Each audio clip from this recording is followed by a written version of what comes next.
বা অন্য যে কোনো নেতাদেরকে আমরা বাড়িতে বাড়িতে পাঠায় ভোট দেব। যত বড় প্রভাবশালী নেতা হন না কেন, যদি অপরাধ করেন, যদি কোথাও অন্যায় হবে, বিদ্যুৎ,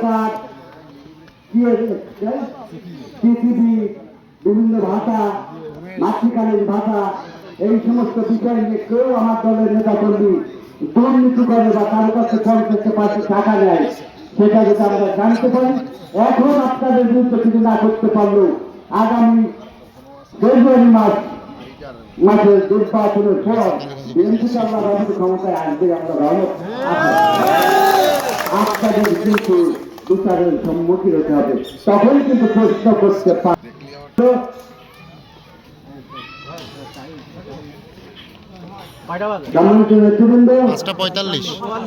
আমি এখান থেকে খামার গ্রাম চিনেন আপনারা, আমি সে খামারে যাব।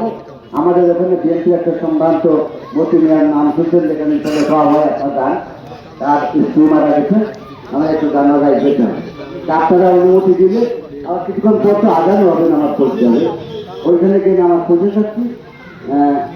আপনারা অনুমতি দিলে আজকের মতো আমি আমার বক্তব্য সমাপ্ত করছি। তবে কথা দিচ্ছি, আমার নেতৃবৃন্দকে জানিয়ে রাখছি, পূজার পরে আমরা হয়তো কয়েকদিন ঢাকায় থাকবো রাজনৈতিক কাজে।